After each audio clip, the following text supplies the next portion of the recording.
할렐루야, 반갑습니다. 오늘도 참 좋은 축복의 날입니다. 주님의 평강 여러분과 함께 하시길 주의 이름으로 축원드립니다. 2020년 6월 11일 목요일 신성의 아침 시작하겠습니다. 오늘 함께 할 찬송은 544장 울어도 못하네입니다. 울어도 못하네, 눈물 많이 흘려도 겁을 없게 못하고 죄를 씻지 못하니 울어도 못하네, 십자가에 달려서 예수 고난 당했네, 나를 구원하실 예수밖에 없네. 힘써도 못하네, 말과 뜻과 행실이 깨끗하고 착해도 다시 나게 못하니 힘써도 못하네. 3절 참아도 못하네, 할 수 없는 죄이니 흉한 죄에 빠져서 어찌 아니 죽을까. 참아도 못하네. 4절 믿으면 되겠네, 주 예수만 믿어서 그 은혜를 힘입고 오직 주께 나가면 영원 삶을 얻네. 십자가에 달려서 예수 고난 당했네, 나를 구원하시리 예수밖에 없네. 아멘. 함께할 하나님의 말씀은 사무엘상 17장 50절 51절입니다. 함께 보시죠. 다윗이 이같이 물매와 돌로 블레셋 사람을 이기고 그를 쳐 죽였으나 자기 손에는 칼이 없었더라. 다윗이 달려가서 블레셋 사람을 밟고 그의 칼을 그 칼집에서 빼내어 그 칼로 그를 죽이고 그의 머리를 베니 블레셋 사람들이 자기 용사의 죽음을 보고 도망하는지라. 아멘. 오늘 말씀 제목은 칼이 없었더라입니다. 칼이 없었더라.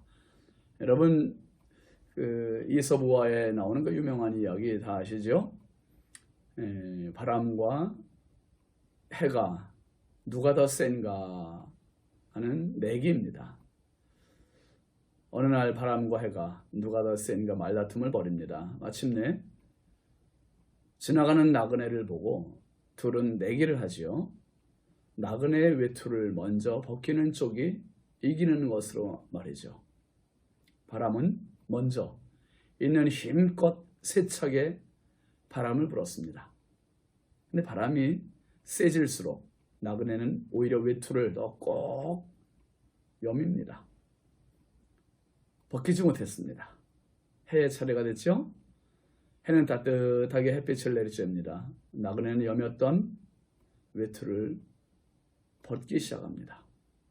바람은 내기에 지고 해가 더 강하다고 인정합니다. 세상에는요, 물리적인 힘이 강해야 꼭 이기는 것은 아닙니다.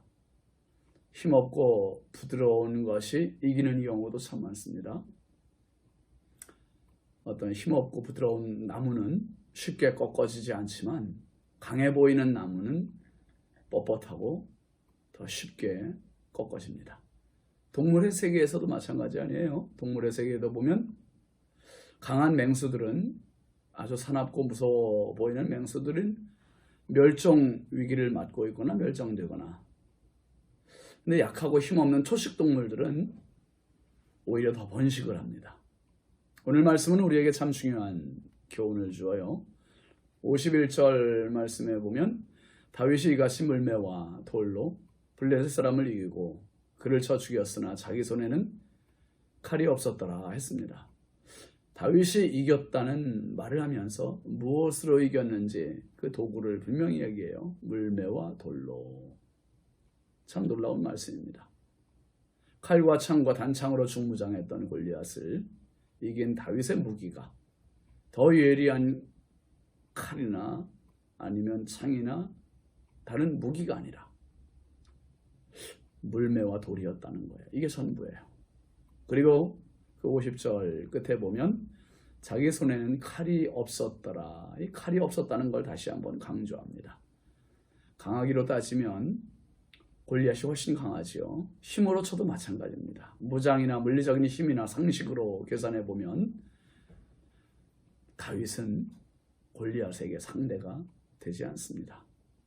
그런데 보잘것없는 도구로 이겼다는 것을 여기서 밝히고 있는 이유가 무엇일까요? 맞습니다. 이 승리의 원동력은 다윗의 고백대로 물매가 아닌 하나님의 은혜였습니다. 하나님의 은혜. 그 앞에서 우리 엊그제 봤던 말씀은 45절 47절 말씀에 다윗이 그런 고백하잖아요.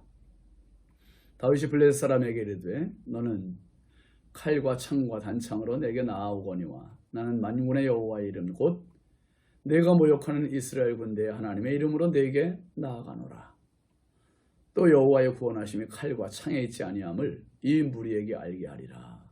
전쟁은 여호와께 속한 것인즉 그가 너희를 우리 손에 넘기시리라 했습니다.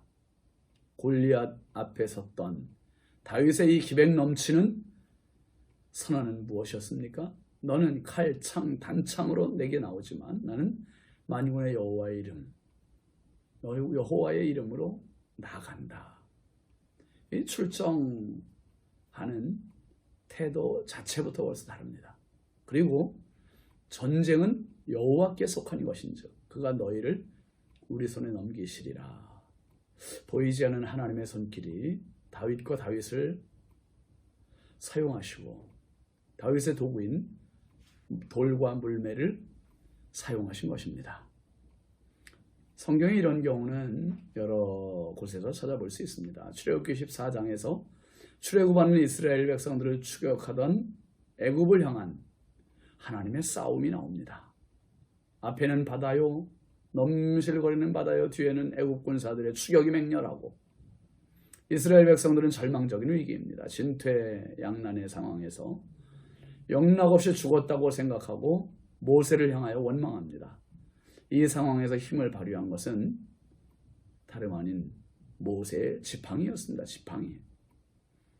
하나님께서 함께 하시며 도구로 사용하신 모세의 지팡이가 바다 위로 내밀어지자 물이 갈라지고 길이 되고 이스라엘 백성들은 건너고 뒤따르던 애국 군사들은 모세의 지팡이가 다시 바다를 가리키자 바다가 다시 합쳐지고 모두 수장되고 말았습니다.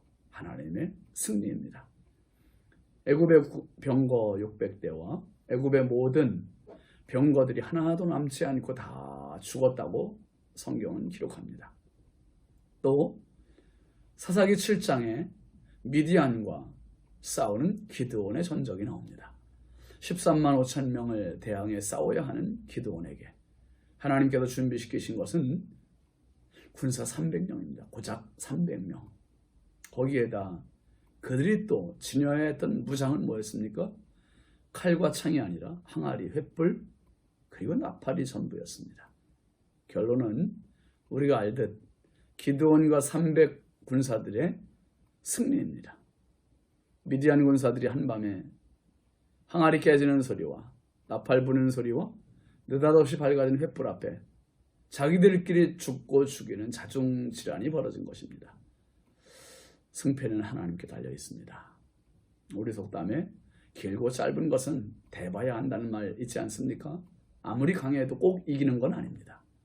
아무리 약해도 꼭 지는 것도 아닙니다. 이기고 짐의 주인은 하나님이세요. 하나님. 오늘 본문 말씀 51절 한번 다시 보실까요? 다윗이 달려가서 블레셋 사람을 밟고 그의 칼을 그 칼집에서 빼내어 그 칼로 그를 죽이고 그의 머리를 베니 블레셋 사람들이 자기 용사의 죽음을 보고 도망하는지라. 칼이 없던 다윗이 누구 칼을 사용하고 있습니까? 골리앗이 지닌 칼을 칼집에서 빼내어 골리앗의 머리를 베었다 했습니다. 참 기가 막힌 장면 아닙니까? 여러분, 골리앗이 지닌 칼은 누구를 죽이려는 칼이었습니까? 맞습니다. 다윗을 죽이려도 했던 골리앗의 칼. 근데 정작 골리앗은 그 칼을 칼집에서 한 번 빼보지 못하고 오히려 자기가 그 칼에 목베임을 당해 죽고 맙니다. 골리앗은 정말 상상도 못했던 일입니다.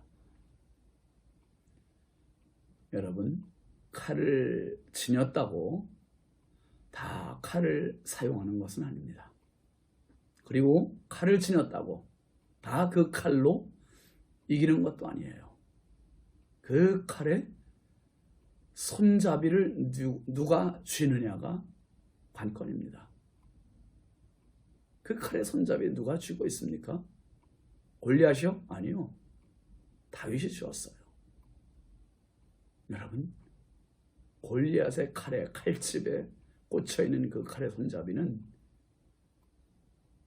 보이지 않으시는 하나님께서 쥐고 계심을 믿으시기 바랍니다. 이것을 아는 사람만이 진정 칼을 의지하지 않고 하나님을 의지하는 거예요. 아멘이시죠? 마태복음 26장에는 예수님께서 겟세마네 동산에서 십자가를 앞두시고 간절히 기도하시는 장면이 나옵니다. 그때 가룟 유다를 앞세운 대제사장의 무리와 로마 병정들이 칼과 몽치를 가지고 예수님을 체포하러 왔습니다. 그때 베드로가 칼을 빼 휘둘러 대제사장의 종의 귀를 떨어뜨립니다. 그러자 예수님은 베드로를 향해 뭐라고 하셨습니까? 마태복음 26장 52절 말씀에 보면 내 칼을 도로 칼집에 꽂으라. 칼을 가지는 자는 다 칼로 망하느니라. 여러분이 칼은 피를 부르고요. 칼은 보복만을 키우고요. 칼은 또 다른 칼을 뽑게 만들 뿐입니다. 우리는 살아가면서 참 마음속에 얼마나 많은 칼들을 품고 살 때가 많습니까? 증오의 칼, 혈기의 칼, 교만의 칼, 욕심의 칼, 정욕의 칼, 이기주의의 칼 등 수많은 칼들로 상체기를 입히고 상처를 주고 참 남들을 죽이고 내가 올라서려는 그 칼을 품고 살 때가 너무 많죠. 오늘 말씀이 우리에게 심어주는 분명한 말씀은 자기 손에 칼이 없었더라 입니다. 칼로 이기는 것이 아니에요. 은혜로 이기는 겁니다. 믿음으로 이기는 겁니다. 오늘 조용히 당신의 손에 있는, 아니 마음속 깊은 곳에 칼집에 꽂혀 있는 당신의 칼을 다시 칼집에 꽂으시고 조용히 주님 앞에 엎드려 은혜를 구해봅시다. 그리고 은혜로 손 내밀고 은혜로 겸손한 평화의 삶으로 승리하는 축복의 하루가 되시길 주의 이름으로 축원합니다. 기도합니다. 거룩하신 아버지 하나님, 참 감사합니다. 많은 사람들이 칼을 꽂고 칼을 빼고 칼로 자기 인생을 이겨보려고 하고 있지만 하나님 골리앗은 자기 칼 한번 사용해보지 못하고 오히려 자기 칼에 자기가 죽는 그러한 인생이 되었습니다. 하나님, 칼의 손잡이는 하나님께서 쥐고 계신 줄 믿습니다. 마음속에 품은 증오의 칼, 원한의 칼, 교만의 칼, 혈기의 칼, 정욕의 칼, 수많은 칼들을 겸손히 내려놓고 주님 앞에 엎드려 정말 내 손에는 칼이 없는 인생 되게 하여 주옵소서. 오늘도 우리에게 승리를 주시는 주님만 의지하고 바라보게 하옵소서. 예수님의 이름으로 축복하며 기도합니다. 아멘. 오늘도 칼이 없는 당신이 진정한 승자입니다. 축복합니다.